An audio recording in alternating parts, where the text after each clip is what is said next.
نحمده ونصلي ونسلم على رسوله الكريم اما بعد بسم اللہ الرحمن الرحیم۔ سورہ سبا مکی دور کی سورہ ہے۔ مکی دور کی صورتوں میں زیادہ زور توحید، رسالت اور آخرت، اسلام کے بنیادی عقائد پر ہوا کرتا ہے۔ اس سورہ مبارکہ میں بھی توحید کا ایک پہلو بتایا گیا ہے۔ دیکھیے، شرک کا ایک سبب یہ ہوتا ہے کہ انسان کسی کو مالک، با اختیار اور غیب دان سمجھتا ہے اور پھر اس سے ڈرتا ہے، اس سے امیدیں وابستہ کر لیتا ہے۔ جب کسی کے بارے میں یہ خیال ہو، کسی انسان کے بارے میں، کسی جن کے بارے میں یا کسی اور مخلوق کے بارے میں یہ خیال ہو کہ یہ مالک ہے، یہ با اختیار ہے، مختار ہے، جو چاہے کر سکتا ہے اور اسے میری ہر چھپی چیز کا پتہ ہے، غیب دان ہے، عالم الغیب ہے، تو انسان پھر ڈرتا ہے کہ یہ مجھے نقصان نہ پہنچا دے، اس کے پاس تو بڑی پاور ہے، پاورفل ہے یہ، اور میری ہر چیز کو جانتا ہے، تو میں چھپ نہیں سکتا، اس سے میں بچ نہیں سکتا۔ تو یہ چیزیں، اس سے انسان خوف بھی کھاتا ہے اور اس سے امیدیں بھی وابستہ کر لیتا ہے۔ اور یہ بات اس سے پہلے بھی عرض کی جا چکی ہے کہ شرک کی جڑ دو ہی چیزیں ہیں، یا تو کسی سے ڈرنا یا کسی سے طمع رکھنا، اور توحید کی بنیاد بھی یہی دو چیزیں ہیں کہ انسان کسی سے خوف نہ کھائے سوائے اللہ کے، اور انسان کسی سے امید نہ لگائے سوائے اللہ کے، یہی توحید ہے۔ تو اس سورہ مبارکہ میں توحید کا یہ پہلو اجاگر کیا گیا ہے کہ مالک حقیقی، مختار حقیقی اور غیب دان حقیقی صرف اللہ کی ذات ہے۔ لہٰذا الحمدللہ، اس سورت کا آغاز الحمدللہ سے ہے۔ الحمدللہ، دنیا اور آخرت میں ہر تعریف اور ہر عبادت کا حقدار بھی صرف اللہ ہے۔ تو توحید کے ساتھ اس میں رسالت کے بارے میں شبہات بھی آئیں گے اور آخرت کے مضامین بھی بیان ہوں گے، اور اس میں رسالت اور آخرت کو اس پہلو سے بیان کیا گیا ہے کہ رسالت دینے والا بھی میں ہوں، آخرت برپا کرنے والا بھی میں ہوں، دنیا کا بھی میں مالک، آخرت کا بھی میں مالک ہوں، لہٰذا میں ہی اس کا حق رکھتا ہوں کہ میری عبادت کی جائے۔ ارشاد فرمایا کہ ہر عبادت، دیکھیے الحمد لفظی معنی اس کا ہم تعریف کرتے ہیں، لیکن اللہ کی تعریف اللہ کی عبادت بھی ہے۔ سورہ فاتحہ میں ہم دیکھتے ہیں الحمدللہ رب العالمین الرحمن الرحیم مالک یوم الدین ایاک نعبد۔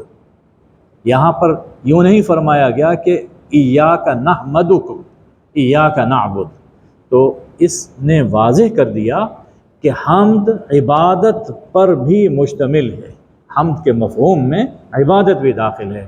الحمدللہ یعنی العبادت للہ، ہر تعریف اور ہر عبادت اللہ کے لیے ہے، جو آسمانوں میں جو کچھ ہے، زمین میں جو کچھ ہے، اس کا مالک ہے، اور اسی کے لیے حمد ہے آخرت میں بھی۔ وہ حکیم ہے، خبیر ہے، وہ جانتا ہے جو کچھ زمین میں داخل ہوتا ہے، جو کچھ زمین سے نکلتا ہے، جو کچھ آسمان سے اترتا ہے، اور جو کچھ آسمان میں چڑھتا ہے، وہی سب کچھ جانتا ہے۔ تو عالم بھی وہ، مالک بھی وہ، اور اختیار بھی سب اسی کے پاس ہے، اور رحیم ہے، غفور ہے۔ یعنی دنیا میں اگر کسی کے پاس کچھ اختیار ہو، کو پاور آ جائے، تو وہ لوگ بے رحم بن جاتے ہیں، وہ ایسا نہیں ہے، وہ تم سے اپنی رحمت کا اور مغفرت کا معاملہ رکھتا ہے۔ آخرت کے بارے میں ایک اعتراض کا جواب دیا گیا۔ کافروں نے کہا قیامت کیوں نہیں آ جاتی؟ آپ ہمارے قیامت کیوں نہیں آ جاتی؟ کہہ دیجئے کیوں نہیں، میرے رب کی قسم ہے قیامت ضرور آئے گی۔ کون رب؟ عالم الغیب، وہ جانتا ہے کہ قیامت کب آنی ہے، اور اس سے آسمانوں میں زمین میں ذرہ برابر کوئی چیز غائب نہیں ہو سکتی، نہ ذرے سے چھوٹی نہ ذرے سے بڑی، سب کچھ اس کے پاس اس کے ریکارڈ کے اندر موجود ہے۔ تو جواب یہ دے دیا کہ چونکہ عالم الغیب صرف اللہ ہے، وہی جانتا ہے کہ قیامت کب آئے گی، ہم صرف علامات کو علامات دیکھ سکتے ہیں، اندازہ لگا سکتے ہیں کہ قیامت قریب آ گئی، لیکن اس کے آنے کا حقیقی اور متعین وقت وہ صرف اللہ کے پاس ہے۔ قیامت کیوں آئے گی، کیوں ضروری ہے؟ اس کے لیے 3 باتیں بیان فرمائیں۔ پہلی بات، اس دنیا میں لوگ نیکی کرتے ہیں، تو نیکی اور جو اللہ کو ماننے والے ہیں تو ان کو جزا ملنی چاہیے، لیکن ہم بہت سے دیکھتے ہیں کہ اہل ایمان وہ تنگی میں اپنی زندگی بسر کر رہے ہیں۔ ایک دن ایسا ہونا چاہیے کہ جس میں اہل ایمان کو ان کے ایمان اور عمل کی پوری جزا دی جائے۔ دوسری چیز، اللہ کے نافرمان بھی اس دنیا میں موجود ہیں، چاہیے یہ کہ ان پر زمین تنگ کر دی جائے، لیکن ایسا نہیں ہوتا، تو ایک دن ایسا ہونا چاہیے کہ جب ان کی نافرمانیوں کی پوری سزا ان کو دی جائے۔ اس لیے قیامت کا آنا ضروری ہے۔ اور تیسری چیز، اہل علم کو یہ یقین ہے کہ جو کچھ آپ کی طرف نازل ہو رہا ہے وہ حق ہے، اہل علم کو یقین ہے، تو انہیں عین الیقین حاصل ہو جائے، اپنی آنکھوں سے وہ دیکھ لیں، اس لیے بھی قیامت کا آنا ضروری ہے۔ رسالت کے بارے میں شبہ کیا کہ کیا کافروں نے کہا ازراہ استہزاء، کیا ہم آپ کو ایک ایسا آدمی نہ دکھائیں کہ جو تمہیں یہ خبر دیتا ہے کہ جب تم ریزہ ہو جاؤ گے، پارا ہو جاؤ گے، تو تمہیں ایک نئی مخلوق میں بنا کر اٹھایا جائے گا۔ اس کا جواب دیا کہ دیکھو، جو کچھ تمہارے سامنے تمہارے پیچھے ہے، آسمان اور زمین، ان سب پہ نظر ڈالو، اس کو کس نے تھام رکھا ہے؟ آسمان اور زمین کو اللہ نے تھام رکھا ہے۔ اگر ہم چاہیں تو تمہیں زمین میں دھنسا دیں، چاہیں تو آسمان کا ٹکڑا تمہارے اوپر گرا دیں، لیکن نہیں ایسا ہو رہا، اس لیے کہ اللہ کے اختیار میں ہے۔ تو جو اللہ اس پوری کائنات کو سنبھالے ہوئے ہے اور اسے چلا رہا ہے، اس کے لیے تمہیں دوبارہ پیدا کرنا کیا مشکل ہے؟ سورہ لقمان میں گزر چکا، ما خلقکم ولا بعثکم الا کنفس واحدہ، تمہیں پیدا کرنا اور پھر تمہیں دوبارہ اٹھانا، یہ اللہ کے لیے ایسا ہی ہے جیسے کسی ایک انسان کا بنانا اور اٹھانا، کوئی مشکل نہیں۔ قیامت کی حکمت اور سزا ذکر کی گئی کہ اس کی حکمت جزا اور سزا ہے۔ اللہ تعالیٰ کبھی جزا اور سزا کو دنیا میں بھی ظاہر فرما دیتا ہے جتنا دنیا میں ہو سکتا ہے۔ تو اب داؤد اور سلیمان علیہ السلام کا قصہ بیان فرمایا، پہلے جزا اور قوم سبا کا قصہ بیان فرمایا سزا کے طور پر، کہ یہ داؤد اور سلیمان پر ہم نے جو رحمتیں کیں وہ جزا کا ایک نمونہ ہے، اور قوم سبا کی ہم نے گرفت کی اسی دنیا میں، یہ ہماری سزا کا ایک نمونہ ہے۔ لیکن پورے انسانوں کے لیے پوری جزا اور سزا وہ آخرت میں ہوگی، اور اس کا اختیار اللہ کے پاس۔ تو جو اس دنیا میں دینے کا اختیار رکھتا ہے، پکڑنے کا اختیار رکھتا ہے، وہی حقیقت میں صاحب اختیار ہے، وہی حقیقت میں مالک ہے۔ ہم نے داؤد کو اپنی جناب سے فضیلت عطا فرمائی، ہم نے عطا فرمائی، کون دینے والا ہے؟ اللہ دینے والا ہے۔ اور ہم نے یہ کہا اے پہاڑوں ان کے ساتھ ہم آہنگی کرو، اور ہم نے مسخر کر دیا ان کے ساتھ پرندوں کو کہ جب وہ اللہ کی تسبیح کرتے تھے تو پہاڑ اور پرندے وہ بھی ان کے ساتھ اللہ کی تسبیح میں مشغول ہو جایا کرتے تھے۔ اور ہم نے ان کے لیے لوہے کو نرم کیا۔ دینے والا کون ہے؟ کرنے والا کون ہے؟ اللہ۔ اور ہم نے لوہا نرم کر دیا اور ان سے یہ کہا کہ زرہیں بنا کر حلال کما اور نیک عمل بجا لا۔ اللہ پیغمبروں کو بھی یہ بات فرما رہا ہے کہ کام کرو، محنت کرو اور کماؤ اور نیک عمل بجا لاؤ۔ یہ زرہیں کیسے بنائی جاتی ہیں اور اس میں کشادگی رکھی جائے، ٹھیک اس کی کڑیاں ہوں، یہ فن، یہ صنعت اللہ نے حضرت داؤد علیہ السلام کو سکھائی۔ بناتے تھے، ان کو کسی لوہا گرم کرنے کی ضرورت نہیں تھی، ٹھنڈا لوہا اس کو پکڑتے تھے اور پکڑ کے اس سے کڑیاں بناتے تھے، زیرہ بنا کر فروخت کرتے تھے اور اپنا گزرے اوقات کیا کرتے تھے۔ سلیمان علیہ السلام کے لیے ہم نے ہوا کو مسخر کیا، کرنے والے ہم ہیں۔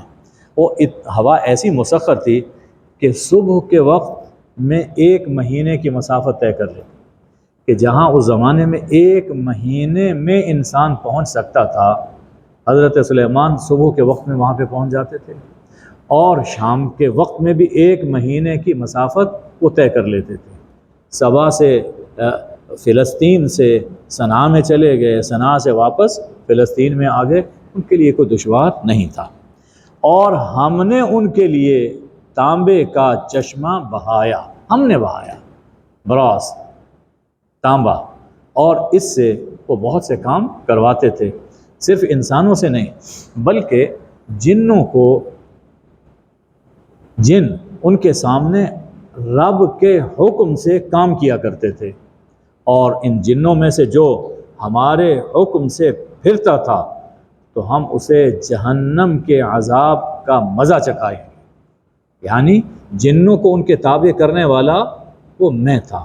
تو کبھی کوئی شخص کسی کی کرامت دیکھ کر اس دھوکے میں نہ آ جائے کہ یہی سب کچھ کر سکتا ہے۔ جو کچھ ہوتا ہے انبیاء کے ذریعے سے، اولیاء کے ذریعے سے، معجزات حق ہیں، کرامات حق ہیں، لیکن دینے والا، کروانے والا، اس کے سب کے پیچھے اللہ کا ہاتھ کار فرما ہوتا ہے۔ انسان اس بارے میں بے بس ہے۔ تو حضرت سلیمان علیہ السلام کے جن تابع تھے، ان کے لیے جو وہ چاہتے تھے آرڈر کرتے تھے، تو قلعے بناتے تھے اور تصویریں بناتے تھے قدرتی مناظر کی، اور تالاب جیسے بڑے بڑے پیالے لگن، چونکہ لشکر ماشاءاللہ حضرت کا بہت بڑا لشکر تھا، اسے کھانے کے لیے برتن بھی تو بہت بڑے بڑے چاہیے، اور دیگیں ایسی کہ جو چولہوں پر جمی رہتی تھی، ان دیگوں کا ادھر ادھر سے منتقل کرنا وہ بڑا مشکل ہوتا تھا۔ ایک نمونہ اگر ایسی دیگوں کا دیکھنا ہو تو اجمیر شریف میں دیکھیے، اگر کوئی گیا ہے تو ٹھیک ہے، نہیں تو نیٹ کے اوپر دیکھ لیجئے، بڑی بڑی دیگیں ہیں، پرانے زمانے سے پڑی ہوئی ہیں، اور اس میں کھانا پکانے کے لیے لوگ پورا وہ لباس پہن کر نیچے اندر جاتے ہیں، اور نکالنے کے لیے سبحان اللہ کیا عجیب ہے۔ تو اس دیگ کو دیکھ کر سلیمانی دیگوں کی یاد آتی ہے۔ تو یہ جنات کو ہم نے ان کے لیے تابع کیا اور سب کام کرتے تھے۔ ہم نے کیا چاہا، اور یہی بات اللہ سب دولت مندوں سے چاہتا ہے، اعملوا آل داود شکرا، آل داود ان نعمتوں کے شکر میں عمل کرو، عمل صالح کرو۔ اللہ ہم سے یہ چاہتا ہے۔ دینے والا وہ ہے، وہ دیتا ہے، ہم سے لیتا نہیں۔ ہم سے صرف ایک چیز چاہتا ہے کہ اپنی زندگی میری بندگی میں بسر کرو، یہی شکر ہے۔ لیکن ایک شکوہ اللہ تعالیٰ فرما رہا ہے کہ میرے بندوں میں شکر گزار بہت تھوڑے ہیں، جب نہیں ہوتا تو رو رو کر دعائیں کرتے ہیں، جب مل جاتا ہے تو بھول جاتے ہیں کہ دینے والا کون ہے۔ سلیمان علیہ السلام بیت المقدس، ہیکل سلیمانی تعمیر کروا رہے تھے۔ ہیکل سلیمانی بالکل اسی جگہ پر تھا جہاں آج بیت المقدس اور مسجد اقصی واقع ہے۔ تو یہود اپنے خیال کے مطابق اس ہیکل کو دریافت کرنے کے لیے بہت وہ جرائم کا ارتکاب کر رہے ہیں۔ تو حضرت سلیمان جب جنوں سے یہ ہیکل تعمیر کروا رہے تھے تو نگرانی فرمایا کرتے تھے۔ نگرانی کے لیے وہ ایک روم تھا شیشے کا، اس میں اپنی عبادت بھی کر رہے ہیں، نگرانی بھی کر رہے ہیں، عصا ہاتھ میں لیا ہوا ہے اور نگرانی کر رہے ہیں۔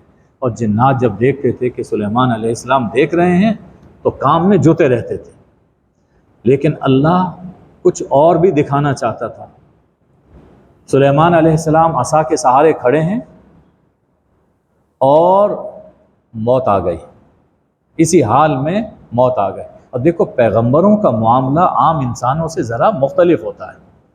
موت آ گئی، حضرت سلیمان کھڑے ہیں، عام انسان پر موت آئے تو جسم خراب ہونا شروع ہو جاتا ہے، لیکن پیغمبر کا جسم کبھی خراب نہیں ہوتا، نہ اوپر زمین کے نہ ہی زمین کے اندر، جیسا کہ حضور اکرم صلی اللہ علیہ وسلم نے فرمایا۔ اور جب ہمارے سید و مولا صلی اللہ علیہ وسلم کا انتقال ہوا تو 2 دن تدفین میں تاخیر ہوئی، اور معاملات طے ہو رہے تھے، ڈر کوئی تھا نہیں، اس لیے کہ آپ کا جسم محفوظ تھا، تو اس لیے پہلے معاملات طے کیے گئے، فتنے کو دبایا گیا، اور پھر حضور صلی اللہ علیہ وسلم کی تدفین ہوئی۔ تو حضرت سلیمان کھڑے ہیں عصا کے سہارے اور موت آ چکی ہے۔ ہم نہیں جانتے کہ کتنا عرصہ اسی حال میں رہے، اور جن کام میں لگے ہوئے ہیں، یہاں تک کہ عصا کو دیمک لگ گئی، عصا کو دیمک لگی، اور جب دیمک اوپر چڑھی عصا میں، عصا کمزور ہوا، حضرت سلیمان کی وہ ڈیڈ باڈی نیچے گری۔ اب پھر ان کی تکفین وہ الگ معاملہ ہے۔ لیکن جنوں نے جب یہ دیکھا کہ سلیمان گر گئے، ان کی تو موت آ چکی ہے، فوت ہو چکے ہیں، تو کہنے لگے لو کانوا یعلمون الغیب ما لبثوا فی العذاب المہین، اگر ہمیں غیب کا پتہ ہوتا، اگر ہم غیب جانتے تو اس بیگار کے اندر ہم اور اس تکلیف کے اندر ہم نہ رہتے، کبھی سے ہم نکل جاتے۔ وہ تو سلیمان علیہ السلام نے کنٹرول کیا ہوا تھا اور ہیکل کے بنانے میں لگے۔ اب اتنی جو تکلیف ہم نے اٹھائی اس لیے کہ سلیمان دیکھ رہے ہیں، اگر ہمیں پتہ ہوتا کہ ان کی تو وفات ہو چکی ہے تو ہم کیوں اس کام میں لگے رہتے۔ یعنی روایت میں ہے کہ جب تک وہ ہیکل کی تعمیر مکمل نہیں ہو گئی اس وقت تک حضرت سلیمان علیہ السلام کا جسم مبارک وہ زمین پر نہیں گرا۔ جب وہ ادھر گرا ہیکل کی تعمیر مکمل ہو چکی تھی اور جنات بھاگ گئے۔ یہاں سے اللہ تعالیٰ یہ پہلو اللہ نے جو ذکر فرمایا اس وجہ سے کہ لوگ عام طور پر یہ سمجھتے ہیں کہ جنات کو غیب کا پتہ ہے۔ یہ جو کالے پیلے نیلے بیٹھے ہوتے ہیں ان میں سے لوگوں نے اپنے موکل رکھے ہوتے ہیں، وہ عملیات ہیں، تو جنات کبھی کسی کے بارے میں کسی گھر کی خبر ان کو لا کر دے دیتے ہیں۔ یہ ہندوؤں کا جو آپ دیکھتے ہو نیٹ پر کہ کوئی وہ سادھو اور پنڈت بیٹھا ہوا ہے اور آنے والوں کو تو یہ کر کے آیا، تو یہ کر کے آیا، یہ موکلات ہوتے ہیں، یہ جادو ہوتا ہے، موکلات ہوتے ہیں، ان سے گھبرانا نہیں چاہیے۔ جب وہ بتاتا ہے کہ ہاں تم یہ کھا کر آئے تھے، تمہارے گھر میں یہ ہے، انسان کہتا ہے خدا جانے یہ کیا بلا بیٹھی ہوئی ہے، انسان ڈرتا ہے اور اس کو حق سمجھنا شروع ہو جاتا ہے۔ تو اللہ نے بتا دیا کہ جنات کو بھی غیب کا پتہ نہیں تھا، اگر پتہ ہوتا تو وہ بیگار میں نہ لگے ہوتے۔ یہ بس اللہ نے یہاں پر سمجھایا کہ عالم الغیب وہ صرف اللہ کی ذات ہے، کوئی غیب نہیں جانتا۔ اب دوسرا واقعہ قوم سبا کا ہے، یمن میں رہنے والے لوگ۔ قوم سبا کی خوشحالی کے 2 اسباب تھے، ایک تو بہترین زراعت، اس زمانے میں بھی آج بھی یمن بڑا زرخیز خطہ ہے، ایک تو زراعت بہت اچھی تھی، دوسرا کامیاب تجارت تھی، یمن سے لے کر شام اور شام سے واپس یمن، یہ جو سارا جسے قرآن نے امام مبین کہا، سورہ قریش میں رحلت الشتاء والصیف فرمایا گیا، تو یہ ایک اس زمانے کی یوں کہہ لیجئے کہ موٹر وے تھی، اس زمانے کی کہ لوگ جاتے تھے، اور جیسے اب موٹر وے پر تھوڑے تھوڑے فاصلے پر وہ ریسٹ ایریاز بنے ہوتے ہیں، لوگ نماز پڑھتے ہیں، کھاتے پیتے ہیں، پھر سفر کرتے ہیں، تو پتہ ہی نہیں چلتا کہ لاہور سے چلے اور اسلام آباد پہنچ گئے یا آگے چلے گئے۔ تو اس زمانے میں یہ ایک موٹر وے، ایک شاہراہ تھی، یمن سے چلتے تھے، تھوڑے تھوڑے فاصلے پر اسی طرح گاؤں تھے، وہاں سٹے کرتے، آگے چلے، یعنی ایسا تھا کہ گویا یمن سے شام اور شام سے یمن تک سیر کر رہے ہیں، سفر کا پتہ ہی نہیں چلتا تھا۔ اب دیکھیے کہ انہوں نے کیسے ناشکری کی۔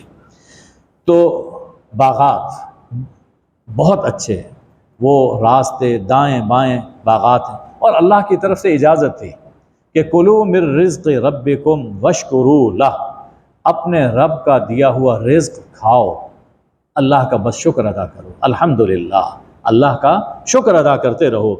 بلدۃ طیبۃ ورب غفور، پاکیزہ شہر ہے اور رب بخشنے والا ہے، کوئی خطا ہو جائے گی رب معاف کر دے گا، اللہ کا شکر ادا کرو۔ جب میں آیہ کریمہ پڑھتا ہوں تو خیال میں پاکستان آتا ہے۔ اللہ نے ہمارے پاکستان کو کیا کیا نعمتیں عطا فرما رکھی ہیں، کیا کیا نعمتیں، اور اللہ کی طرف سے ہمیں اجازت ہے، یہ سب کچھ تمہارے لیے ہیں، کھاؤ پیو، کوئی پابندی نہیں ہے، لیکن انسان بن کر رہو، مسلمان بن کر رہو۔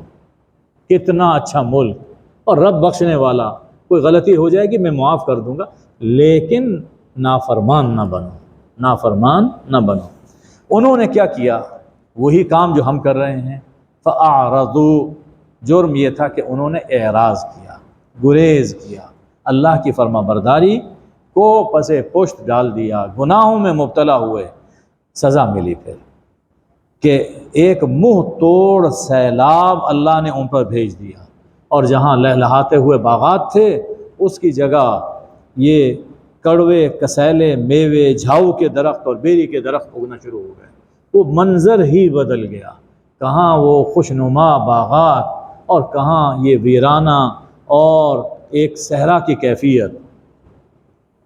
یہ سزا تھی کس بات کی؟ کہ انہوں نے اعراض کیا، ہم سے گریز کیا، تو زراعت تباہ ہوئی، ایک ان کی خوشحالی کا جو ایک سبب تھا وہ ختم ہوا، اور یہ سزا ملی۔ فرمایا کہ جزیناہم بما کفروا، ہم نے ان کو یہ سزا دی ان کے کفر کی وجہ سے۔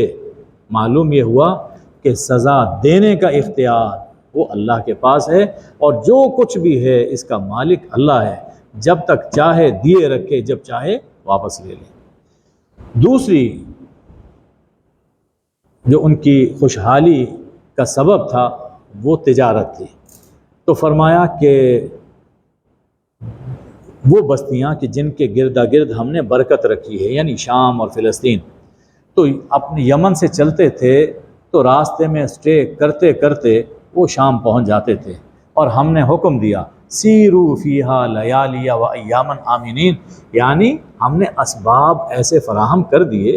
حکم کا معنی یہ نہیں ہے کہ ان پر کوئی وحی نازل ہوئی، اسباب ایسے فراہم کر دیے کہ چلو دنوں کو بھی سفر کرو، راتوں کو بھی سفر کرو، اور امن ہو کر، کوئی خطرہ نہیں ہے، ایسے حالات تھے۔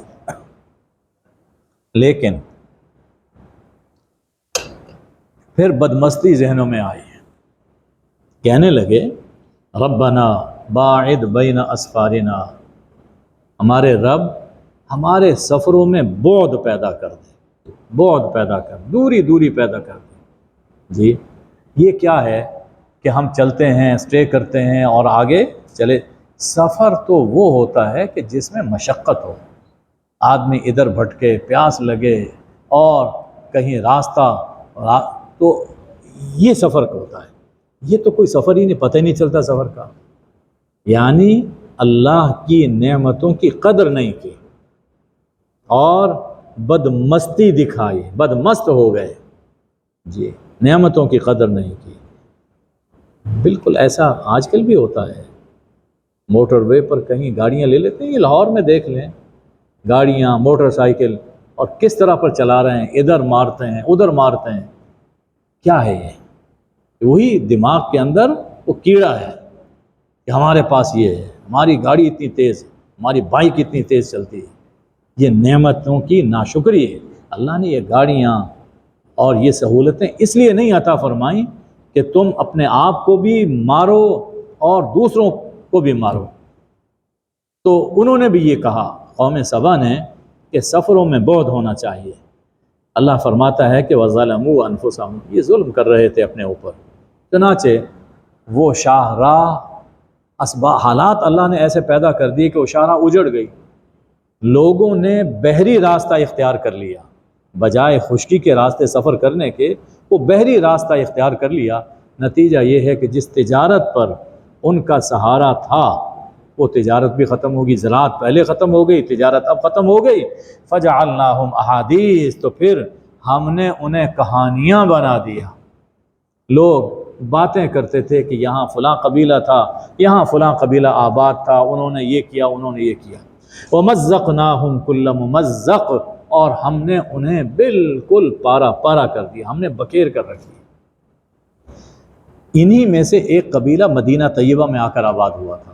یہ اوس اور خزرج در حقیقت انہی کی نسل میں سے ہیں جو بعد کے اندر انصار بنے ہیں۔ فرمایا ان فی ذلک لآیات لکل صبار شکور، ان واقعات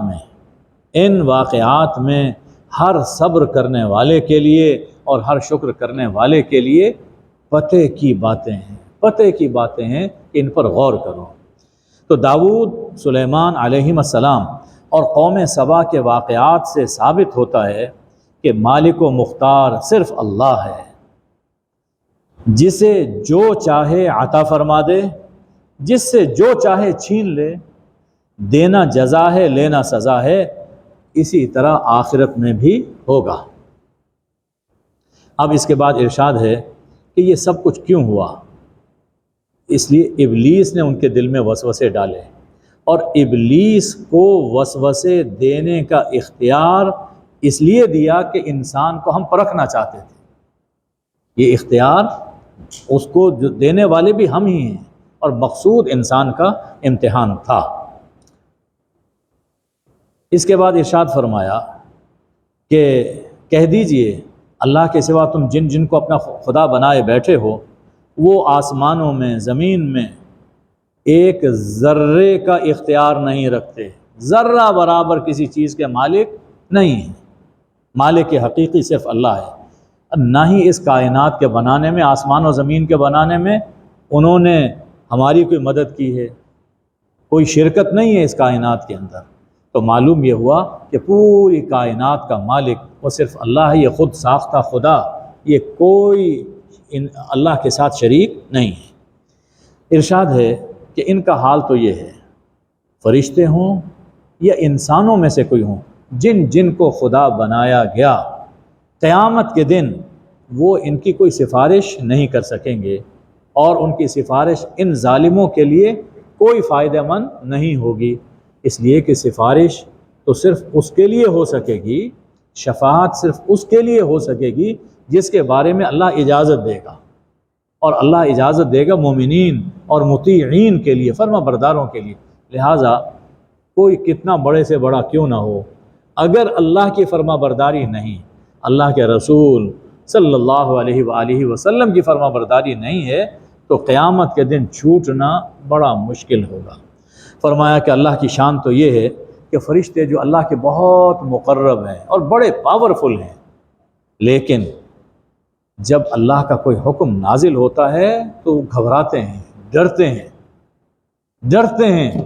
اللہ کے اگر کسی کے پاس اختیار ہو، جس کو پتہ نہیں ہے وہ نہیں ڈرے گا، اور جو جتنا واقف ہے کہ یہ کیا کر سکتا ہے اس سے وہ اتنا ہی ڈرتا ہے، اور جو قریب ہوتا ہے وہی جانتا ہے کہ یہ کیا کر سکتا ہے۔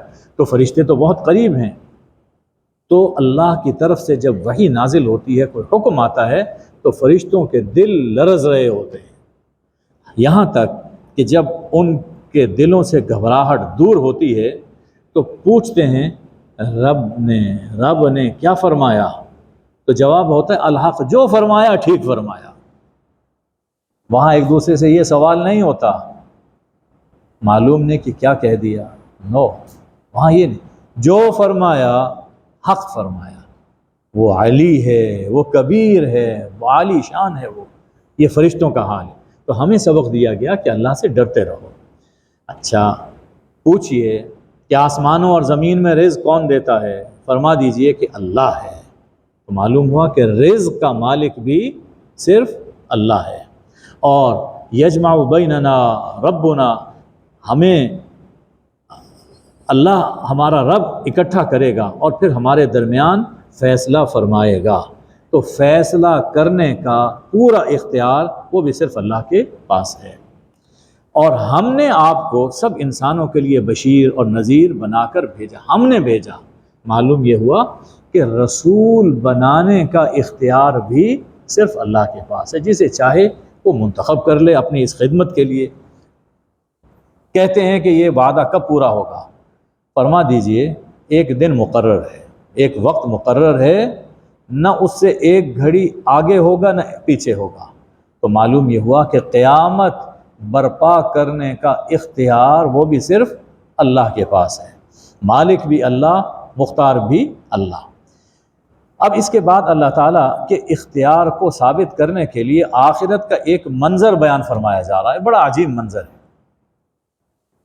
کافروں نے کہا کہ ہم اس قرآن پر ہرگز ایمان نہیں لائیں گے اور نہ ان کتابوں پر جو قرآن سے پہلے نازل ہو چکی۔ اگر تم دیکھو، کاش وہ منظر تم دیکھو کہ جب یہ ظالم رب کی بارگاہ میں ٹھہرائے جائیں گے، اس وقت یہ ایک دوسرے پر الزام دھریں گے۔ اب دیکھیے دنیا میں دو طرح کے لوگ ہیں۔ کچھ لوگ وہ ہیں کہ جنہوں نے اپنے آپ کو علم کے زور پر بڑا بنا لیا، ان کے پاس علم ہے، علم حاصل کرنے کے وسائل ان کے پاس موجود ہیں، ملک کے اندر پڑھیں، ملک کے باہر جائیں، وسائل ہیں ان کے پاس۔ یا یہ ہے کہ بڑے ہیں دولت کے بل بوتے پر، دولت کی وجہ سے وسائل ان کے پاس ہیں کہ دولت انہی کی طرف بہتی ہوئی جا رہی ہے۔ تیسری چیز کہ اقتدار و اختیار کے بل بوتے پر وہ بڑے ہیں، وسائل پر قابض ہیں، اختیار بھی ان کے پاس ہے، اقتدار بھی ان کے پاس۔ ان کو قرآن مجید نے تعبیر فرمایا مستکبرین، جنہوں نے اپنے آپ کو بڑا بنا لیا، علم کی زور پر، دولت کے زور پر یا اقتدار کے زور پر، جنہوں نے اپنے آپ کو بڑا بنا لیا، یہ مستکبرین۔ ان کو ہم کہیں گے زبردست لوگ، زبردست۔ دوسری طرف معاشرے میں ایسے لوگ ہیں جنہیں قرآن نے کہا مستضعفین، جنہیں کمزور کر دیا گیا، کمزور تھے نہیں لیکن کمزور کر دیا گیا، علم میں کمزور کر دیا گیا، دولت میں ان کو کمزور کر دیا گیا کہ وسائل ان پر بند کر دیے گئے، یا اقتدار میں، اختیار میں کمزور کر دیے گئے، عوام کمزور، جو چاہے کوئی کرتا پھرے، کون پوچھنے والا ہے۔ ان کو ہم کہہ سکتے ہیں کہ زیر دست۔ تو دو طبقے ہیں دنیا میں، ایک ہے زبردست لوگوں کا، ایک ہے زیر دست لوگوں کا۔ اب دیکھیے قیامت میں زبردست اور زیر دست، مستکبرین، مستضعفین، یہ آمنے سامنے اللہ کی بارگاہ میں ہوں گے۔ تو وہاں زیر دست لوگ زبردست لوگوں سے کہیں گے لولا انتم لکننا مومنین، او کم بختو اگر تم نہ ہوتے تو ہم مومن ہوتے، یہ تمہاری وجہ سے ہم کفر میں مبتلا ہوئے۔ تو جو آج ان کے لیڈر بنے ہوئے ہیں اور بڑے ہیں، انہوں نے اپنے آپ کو بڑا بنا لیا، مستکبرین، تو وہ ان کمزور لوگوں سے کہیں گے کیا ہم نے تم کو سیدھی راہ سے روکا تھا؟ ہدایت تو آ چکی تھی، نہیں، اور نکمو تم خود ہی مجرم ہو، تمہیں عقل ہی نہیں ہے۔ یہ ان پر الزام دھریں گے، وہ ان پر اپنی جان چھڑائیں گے۔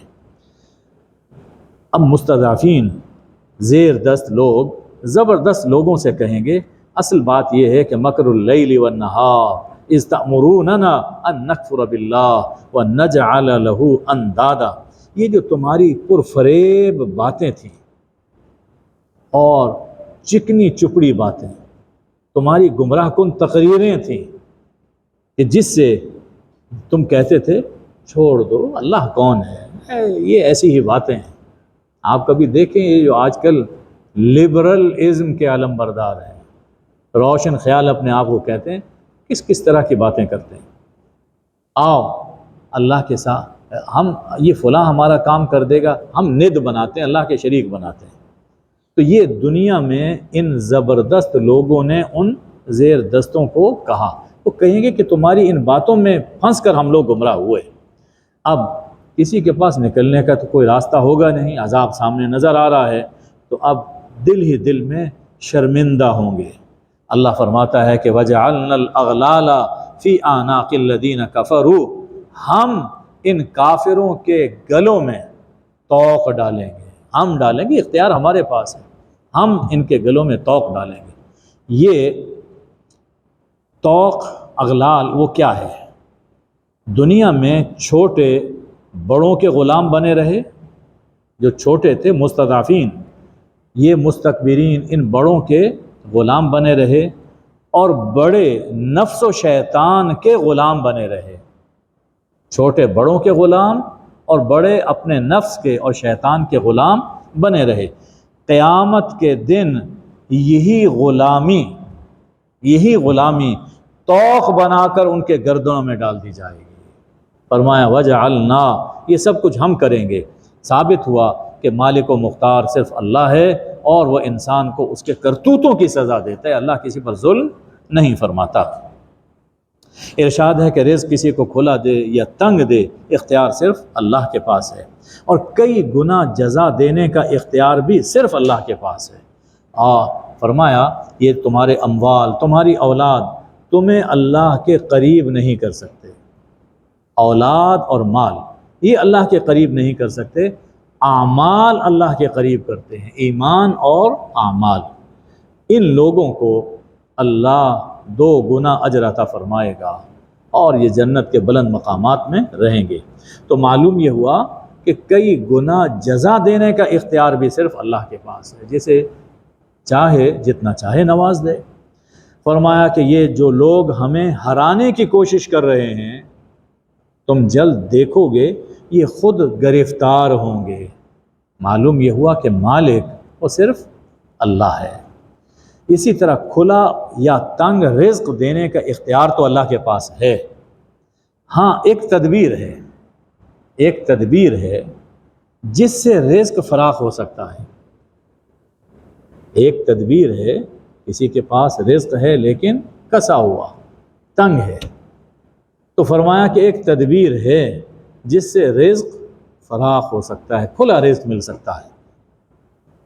اور تدبیر کیا ہے؟ اللہ کی راہ میں خرچ کرو، اللہ کی راہ میں خرچ کرو۔ وما انفقتم من شیء فہو یخلفہ، وہ اس کا بہترین عوض عطا فرمائے گا۔ 100 خرچ کرو گے تو اس کا 10 گنا پاؤ گے، یہ اللہ کا وعدہ ہے۔ رزق تنگ ہے، اللہ کی راہ میں خرچ کرو، اللہ دنیا میں 10 گنا عطا فرمائے گا۔ جتنا اخلاص بڑھے گا اتنا ہی ریٹرن اللہ کی طرف سے ملے گا۔ تو اللہ کی راہ میں خرچ کرو، اس کا بہترین عوض عطا فرمائے گا۔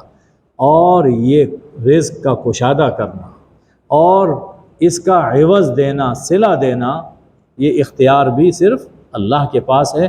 معلوم یہ ہوا کہ مالک و مختار صرف اللہ کی ذات ہے۔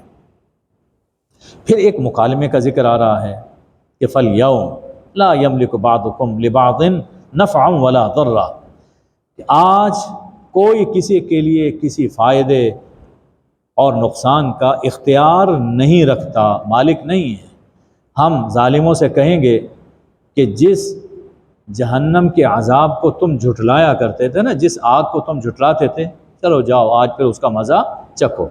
اس سے یہ ثابت ہوا کہ آج کسی کے پاس کچھ اختیار نہیں، یعنی آخرت، آج کسی کے پاس کچھ اختیار نہیں۔ دنیا کی طرح آخرت میں بھی اختیار ہمارے پاس ہوگا۔ دنیا میں بھی ہم مختار ہیں، مختار حقیقی وہ اللہ فرماتا ہے کہ ہم ہی ہیں، اور آخرت میں کھل کر یہ بات سامنے آ جائے گی کہ ہم آواز دیں گے لمن الملک اليوم، آج ہے کوئی بادشاہ تو آئے سامنے۔ یہ حقیقت آخرت میں کھل جائے گی۔ فرمایا کہ ظالموں کو ہم سزا دیں گے۔ پھر فرمایا کہ جب ان کے سامنے ہماری آیتیں تلاوت کی جاتی ہیں تو کہتے ہیں ما ھذا الا رجل یرید ان یصدکم عما کان یعبد آباؤکم، یہ جو شخص ہے نا جو تمہیں توحید کی دعوت دے رہا ہے، تمہیں سمجھا رہا ہے کہ سب کچھ کرنے والا صرف اللہ ہے، یہ جو شخص ہے یہ چاہتا ہے کہ تمہارے باپ دادا کے خداؤں سے تمہیں ہٹا دے، تمہارے باپ۔ یہ دیکھیے انسان کا یہ جذباتی استحصال ہے، کون کرتے ہیں یہ لوگ؟ جن لوگوں کی روزی، جن کا دھندا ان جھوٹے خداؤں سے وابستہ ہے، وہی یہ کام کرتے ہیں۔ ہمارے ہاں بھی بدعتی پیر بڑے موجود ہیں، نماز کی ضرورت نہیں، ارکان اسلام کی پابندی کی کوئی ضرورت نہیں ہے، شرافت کی کوئی ضرورت، جو چاہو کرو، رشوت کھاؤ، کمیشن کھاؤ، سمگلنگ کرو، ہمارا نذرانہ ہمیں دیتے رہو، ہم دعا کریں گے تمہارے لیے۔ اللہ دیکھیے قرآن پاک میں ہماری ہدایت کی باتیں فرماتا ہے۔ لوگ کہتے تھے کہ یہ جو شخص ہے حضور صلی اللہ علیہ وسلم کے بارے میں، یہ چاہتا ہے کہ تمہارے باپ دادا کے خداؤں سے تمہیں ہٹانا چاہتا ہے۔ تو یہ جذباتی انہوں نے اٹیک کیا۔ کہتے ہیں یہ جھوٹ باتیں ہیں، کافروں نے حق کو کہا کہ یہ جادو ہے، کبھی جھوٹ کہا، کبھی جادو کہا، کبھی خداؤں سے ہٹانے والا کہا۔ ارشاد ہے ان کو تو ہم نے کوئی کتابیں نہیں دیں، مکی دور کی بات ہے، وہاں کوئی پڑھے لکھے لوگ نہیں تھے جی، ان پر کوئی کتاب تو نازل ہوئی نہیں، اور آپ سے پہلے ان کے پاس کوئی نذیر یعنی کوئی رسول بھی نہیں آیا، اور ان سے پہلے لوگوں نے بھی جھٹلایا تھا۔ اب یہ سمجھایا مکہ والوں کو، اور قیامت تک جن لوگوں کا رویہ یہ ہوگا، ان سے پہلے لوگوں نے بھی رسولوں کو جھٹلایا۔ اور وہ لوگ کیسے تھے؟ وما بلغوا معشار ما آتیناہم، وہ جو کچھ ہم نے ان کو دیا تھا، ان پہلوں کو، یہ لوگ تو اس کے 10ویں حصے کو بھی نہیں پہنچے۔ ان کے پاس اتنی دولت تھی، اتنا اختیار تھا، ان کے پاس وہ کچھ نہیں، یہ تو 10ویں حصے کے عشر عشیر کو بھی یہ نہیں پہنچے ہیں۔ فکذبوا رسلی، انہوں نے میرے رسولوں کو جھٹلایا، فکیف کان نکیر، کہ دیکھو میری نکیر کیسی ہوئی، کیسے میں نے پکڑا ان کو۔ اللہ اکبر، بڑا جھنجھوڑنے والا انداز کہ ماضی پہ نظر ڈالو اور عبرت حاصل کرو۔ تو اس سے یہ بات سمجھائی جا رہی ہے کہ کسی کو کتاب دینے یا نہ دینے، کہیں رسول بھیجنے یا نہ بھیجنے کا اختیار صرف اللہ کے پاس ہے۔ تم تو کچھ نہیں، ہم نے تم سے زیادہ طاقت و دولت رکھنے والوں کی گردن ماپ لی۔ ثابت ہوا کہ مالک حقیقی، مختار حقیقی صرف اللہ کی ذات ہے۔ اس کے بعد حضور اکرم صلی اللہ علیہ وسلم کی رسالت کے حوالے سے اللہ اپنا اختیار ثابت فرما رہا ہے۔ فرما دیجئے، حضور اکرم صلی اللہ علیہ وآلہ وسلم سے خطاب ہے، فرما دیجئے میں تمہیں بس ایک نصیحت کرتا ہوں، فرما دیجئے لوگوں کو بتا، انما اعظکم بواحدہ، میں تمہیں بس ایک نصیحت کرتا ہوں، اخلاص اور بے تعصبی کے ساتھ سچے دل سے تم الگ الگ یا اکٹھے ہو کر کھڑے ہو جاؤ اور میری شخصیت میں غور کرو، اخلاص کے ساتھ، تعصب سے اپنے ذہنوں کو خالی کر کے ایک ایک یا اکٹھے ہو کر غور کرو میری شخصیت میں کیسا ہوں تمہارے سامنے ہے، میری زندگی کیسی گزری تمہارے سامنے ہے، اب جو کچھ کہہ رہا ہوں اس میں کوئی جھوٹ نہیں، اس میں غور کرو، مجھے کوئی جنون نہیں ہے، میں تم سے کچھ مانگتا نہیں ہوں، یہ تو میرا رب ہے جو حق نازل کر رہا ہے، میرے رب کی طرف سے یہ سب کچھ نازل ہو رہا ہے، غیب کا علم اسی کے پاس ہے، میرے پاس نہیں ہے، ان ربی یقذف بالحق علام الغیوب، صرف اللہ کی ذات ہے، میرے پاس غیب نہیں، وہی جانتا ہے کس کو کیا دینا ہے، وہی جانتا ہے کس کو کیا دینا ہے، کتنا دینا ہے، کب دینا ہے، اور پھر انجام کیا ہوگا۔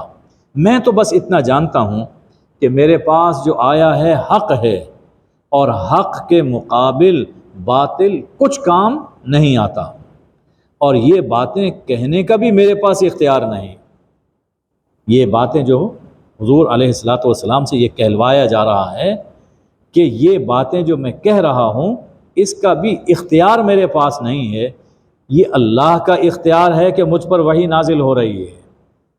ان ضللت فانما اضل علی نفسی وان اہتدیت فبما یوحی الی ربی، میرا رب ہے جو مجھ پر وحی نازل کر رہا ہے، تو معلوم اس سے سمجھایا گیا کہ تنزیل قرآن کا نازل کرنا یہ دلیل ہے کہ ہر طرح کا اختیار صرف اللہ کے پاس ہے، مالک حقیقی وہ صرف اللہ ہے۔ سورہ کے آخر میں قیامت اور آخرت کے ایک منظر سے اللہ اپنے اختیار پر استدلال فرما رہا ہے کہ دنیا میں اختیار یہ تمہارے سامنے آ چکا قرآن کی تنزیل سے، آخرت میں بھی اختیار صرف ہمارے پاس ہوگا، ایک منظر سے استدلال ہے۔ ارشاد ہے کہ گھبرا کر کہیں بھاگ نہیں سکیں گے، بڑی آسانی سے پکڑے جائیں گے۔ اخذوا من مکان قریب، ہم اختیار رکھتے ہیں۔ اس وقت کہیں گے یہ لوگ جو آج ایمان نہیں لائے، اس وقت کہیں گے کہ ہم ایمان لاتے ہیں، لیکن ایمان کا اختیار ہم ان سے چھین لیں گے۔ اب ایمان نہیں لا سکتے، اب تمہارے پاس کوئی اختیار نہیں۔ یہ دنیا میں اختیار تھا، ہمیں اختیار ہے۔ اللہ فرما رہا ہے کہ ہمیں اختیار ہے، جب چاہیں کوئی بات قبول کریں، جب چاہیں نہ کریں، ہمیں اختیار ہے۔ دنیا میں یہ غیب کی باتیں کرتے رہے، دنیا میں یہ غیب دانی کے دعوے کرتے رہے، وَيَقْذِفُونَ بِالْغَيْبِ مِن مَّكَانٍ بَعِيدٍ، دنیا میں یہ غیب دانی کے دعوے کرتے رہے، ہمارے پاس بڑا علم ہے، دیکھو ہم تمہیں یہ کر دیں گے وہ کر دیں گے، حالانکہ غیب دان صرف اللہ ہے۔ ان کے دعوے جھوٹے تھے، آج ان کی کوئی مراد پوری نہیں ہوگی، محروم۔ حیل بینہم وبین ما یشتہون کما فعل باشیاعہم من قبل انہم کانوا فی شک مریب۔ تو اس سے یہ ثابت ہوا کہ دنیا کی طرح آخرت میں بھی اختیار وہ صرف اللہ کے پاس ہے۔ الحمدللہ ثابت ہو گیا، شروع سے الحمدللہ فرمایا تھا کہ ہر تعریف، ہر عبادت وہ صرف اللہ کا حق ہے۔ وَلَهُ الْحَمْدُ فِي الْآخِرَةِ، دنیا میں بھی اور آخرت میں بھی۔ اللہم صلی علی سیدنا و مولانا محمد النبی الامی وآلہ وبارک وسلم۔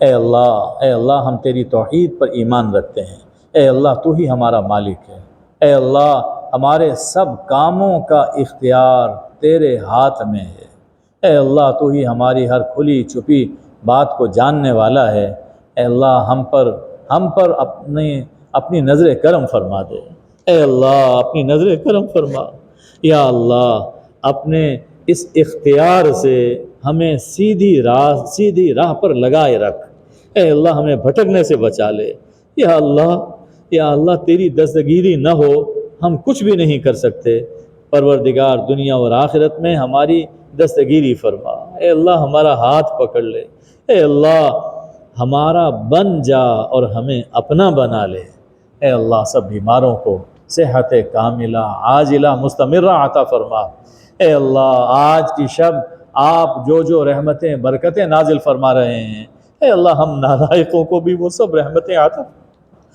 اے اللہ ہمارے اعمال اس قابل نہیں ہیں کہ ہم تیری بارگاہ میں پیش کر سکیں اور تجھ سے کچھ مانگ سکیں، اے اللہ ہم اپنے قصور کا اعتراف کرتے ہیں، اے اللہ ہم عاجز ہیں، نکمے ہیں، نالائق، پروردگار بس ہمیں معاف کر دے، اے اللہ ہمیں معاف کر دے، اے اللہ ہم پر اپنی رحمت فرما، دنیا میں بھی آخرت میں بھی، اے اللہ تو ہی ہمارا مالک ہے، ہمارا مختار ہے، ہم سے کرم کا معاملہ فرما، اے اللہ جتنے احباب یہاں مسجد خالد میں، دنیا بھر کی مساجد میں تیرے گھر میں آ کر بیٹھے ہوئے ہیں، اے اللہ یہ سب تیرے مہمان ہیں، ان کی عبادت اعتکاف و قبول فرما، اور ان کی دعائیں ہمارے حق میں اور ہماری دعائیں ان سب کے حق میں مقبول و منظور فرما، وصلی اللہ وبارک وسلم علی حبیبہ سیدنا محمد و آلہ الطیبین الطاہرین، آمین یا ارحم الراحمین۔